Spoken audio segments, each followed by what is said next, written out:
What's going on, fellas? What's going on, ladies? What's going on, gamblers, hustlers, players, pimps? Happy Sunday to you. This is Jemiah with your Degenerates Daily Digest from the To the Window Sports Betting Podcast. And let's keep it a buck, because we always do. Yesterday was a bloodbath. We got brutalized. We actually made money in soccer, only won one baseball game, had 10 WNBA bets, and only hit 3 of them. The Aces won by almost 50 points. So the Asia prop over 24.5, she didn't even have to play. Alyssa Thomas pretty much sat the rest of the game out. She sucked. And they were getting beat so bad that nobody played in meaningful minutes. It was just an ugly game. They won 108 to 50 something. It was crazy. They just didn't even get off the bus, which it tends to happen. I did not foresee that happening. Handicap shows that we dropped about 6 units, but we are still in our last 30 WNBA games. We are 19-11, and we are up 4.86 units. So we're still rolling right along. It's ebbs and flows, man. Ebbs and flows. This thing is not linear. It doesn't go straight up. You're going to have good days. You're going to have bad days. It's called variance. And if you can't handle the variance, you can't handle this game, get out. But if you can handle it, you're in the right place with research, a little knowledge, a little game watching.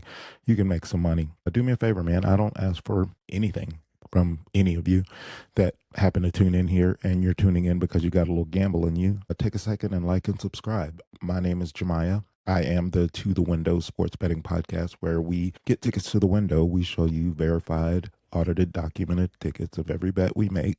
And if I haven't shown them, I will show you. Ask for them in the comments. I'll show you any game I bet, how far I'm down in whatever sport, how far I'm up in whatever sport. It doesn't matter to me. Keep it 100. Always here. The realest sports betting podcast on YouTube.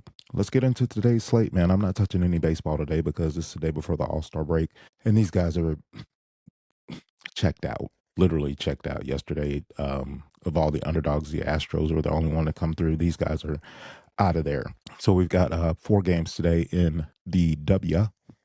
And at 3 o'clock, we got Seattle Storm and Washington Mystics. 3 o'clock, we've got the New York Liberty at the Toronto Tempo. Not in Toronto's home court. They're playing in Montreal again, where they set the regular season record. 21,000 Canadians to watch some women's basketball. It was pretty dope. And then 7 o'clock, we've got Chicago at one of the hottest teams in the league, which is the Dallas Wings. And then at 9 o'clock tonight, you've got the fighting Caitlin Clarks against the Las Vegas Aces. And a couple of interesting takes on that game I have. But let's get into the first one. Right before I started recording, I got some news that Sonia Citron was questionable. She's Washington's leading scorer, all-star, all everything. As far as offense goes, I didn't think she was going to play. She's going to play. It's bad for me. It's good for you if you like the Seattle Storm side, in that I have Seattle plus 4.5 in pocket that I got to the window with. Right now, you can get Seattle at plus 5.5, almost 6. I think this is a great spot for Seattle. They play good defense. Their offense leaves something to be desired. But I think that Dominique Malonga, their first-round draft pick, and our family, other draft pick that they have, are the bigs that are going to cause issues for the Washington Mystics. I do not trust Shakira Austin on the offensive side. On the defensive side, she's going to give 100%, which is going to limit her offensive production. So first bet we have on this game is the Seattle Storm plus the 4.5. There is the second game of a long road trip. Usually, and then they lost to Atlanta by 11 the other night. They're down by 17 at halftime. But after a loss like that, when you first start a road trip, the second game is usually a really good focus spot for a team. And I think this is a good focus spot for Seattle. And I think that they can keep this within a bucket, and we're getting almost 2 buckets of cushion here. And I think that Seattle can keep this game close. If you disagree, don't make the bet. Tell me in the comments. Washington Mystics all the way. Either way, whatever. It doesn't matter. It's just one game out of many we got today. Next up is Flau'jae Johnson for the Seattle Storm. They've got her point total set at 13.5. She's a rookie. Washington has Georgia Amore, who's a rookie as well, who's starting to get some more playing time. And Sonia Citron is only in her second year. So these are young ladies that have played against each other in college and things like that. And I think Flau'jae wants to flex. and she just went for 17, 7 rebounds, and 5 assists in her last game in here in Atlanta against more experienced guards. And I think this 13.5 is set a little low, and I think she goes over this point total. And her usage is there. She's a starter now, so I think it's a good look. I think it's a good spot. She can get there through transition, some early clock threes, which she's famous for. She's not scared to pull the trigger, attacking Washington's defense before it's set, and it's a plus price prop. When I got it, do not pay any extra juice on this. Do not go below minus. Do not do anything worse than minus 110. So laying $11 to win 10. Do not do anything less than minus 110 on this prop. If it's any more than that, do not bet it. It's a bad bet. It's a bad number. The concern with a bet like this is that she's a rookie, and a lot of them have the games that up and down and up and down. I think she's coming into her own, and 14 points is not a lot to ask, so I think we get there. So Flau'jae Johnson over 13.5 points. Next up is a prop I've been riding a little hard, and I've got 2 units on this one today. So the Sonia Citron news helps with this bet. Actually, we are taking Shakira Austin under 24.5 points, rebounds, and assists. Rarely does she get over this number. The last time I think I bet it, it was set at 25.5. She ended up with maybe 17 or 18. I put this in thinking Sonia Citron was going to be out, in that Shakira would be defending Dominique Malonga and Awa Pham and would exert her energy on the defensive side of the ball. That is still the case. With that being said, now that Sonia Citron is playing for Washington and she's their leading scorer and offensive producer, that takes away even more from Shakira Austin being able to produce on offense. So we are taking Shakira Austin under 24.5 points, rebounds, and assists for 2 units. She can have a normal game for her, which is about 12 points, about 7 rebounds, and a couple of assists. It's gonna, and it still stays under. I love this play. I just don't think she gets there. So to recap for that game, we got Seattle plus 4.5, Shakira Austin under 24.5 points, rebounds, and assists, and Miss Flau'jae Johnson over 13.5 points. Now we go to game 2. Weird game for the New York Liberty, in that you get them on about once a week. One team is going to have a back-to-back, and this is New York's. And New York played in Minnesota last night. They were down by 15, tried to rally back, ended up losing by 5, thankfully by 5, because that was one of the bets we cashed yesterday. We had the Liberty plus 5.5, so we won by the hook. All that being said, they got done playing yesterday, went to the hotel, packed all their shit up, got in a plane, flew international, went to Montreal. Now they got to get up 3 in the afternoon and play some more basketball. This back-to-back spot is, if this wasn't a back-to-back spot, I think this line would be about 7 or 8.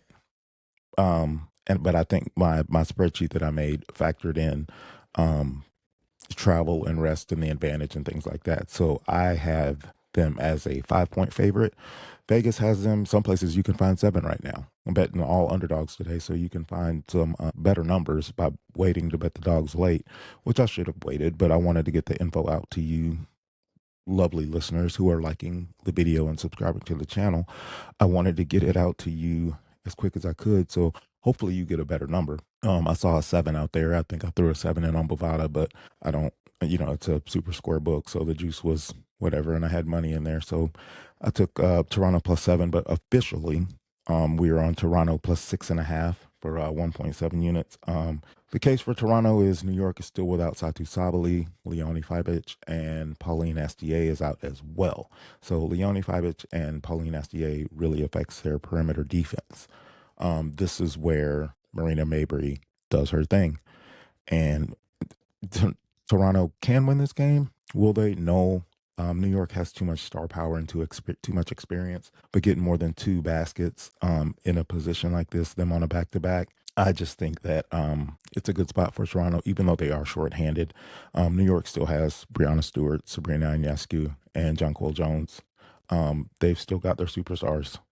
And if they start out efficiently, it could get ugly. It could get ugly quick. I hope it doesn't, but there's potential there. But if Toronto is going to cover the spread, Marina Mabrey is going to have to do her thing. About 2 weeks ago, she scored 53. Saturday night, she scored 34. She's on a heater. Her usage is up with Sably, Sykes, um, one of the other guards out. They're thin. They're thin, and Marina's got to shoot. She's got to score. And New York's perimeter defense is thin, like I said, with Leonie Fibich out and Pauline Astier. The only issue is a good basketball coach is going to blitz her every time she gets the ball. She's going to get doubled, and they're going to force her to become more of a creator. But I'm not asking her to get 25 or 30 points.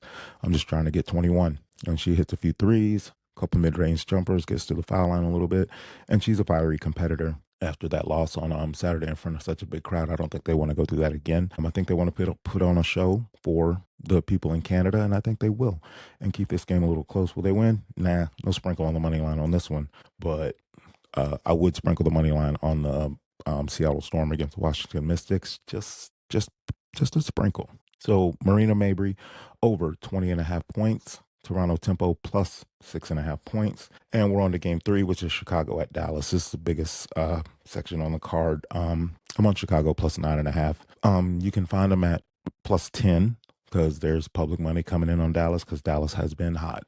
But the last time these two teams played, if I'm not mistaken, Chicago held it together and they covered. No, they didn't. No, they lost by 10 and they held it close. But the fourth quarter got really, really weird in that game.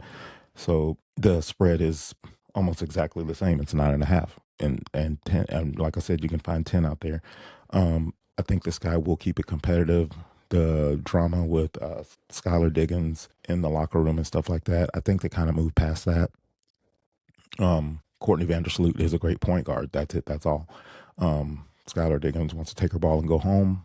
I get it. She's been in the league a long time, putting her body on the line for her teammates, and I understand that.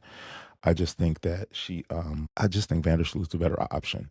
And with Sydney Taylor, Camila Cardoso, and those young ladies playing really well, that veteran leadership who is a score second point guard benefits his team a whole lot. But the issue with taking Chicago plus a 9.5 is how hot Dallas is. They're playing the best basketball of the season. They've won 4 straight on the road. They've covered 6 straight. They're healthier. They're at home. I just don't need them to win by double digits. That's all. I need Chicago to show some veteran grit, and they got some vets on the team along with some rooks.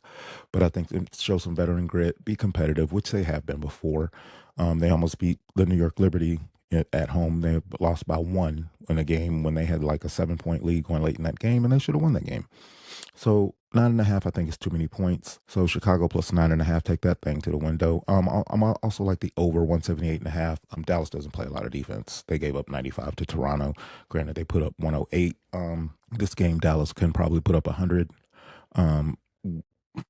Or 95 thereabouts, and we need to Chicago to get to 85, 87. That range, I think we can do there. I think it'll be a fast-paced game, up and down, back and forth. It's going to be a high-scoring game. I don't really have any concerns about the over.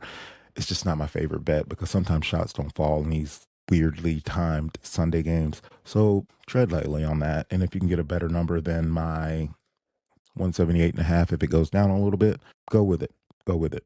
But I like over 178.5. Back to the Dallas Wings, and as always, Jessica Shepard. They moved her point total up. They finally moved it up to 15.5.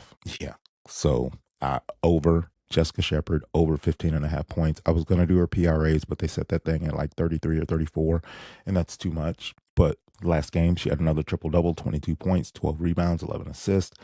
I'm not asking for the triple-double again. Can she do it? Sure. She's at home. She can do whatever she wants. She is genuinely their offensive hub. She is their point forward. Like, that is who she is. That is what she does.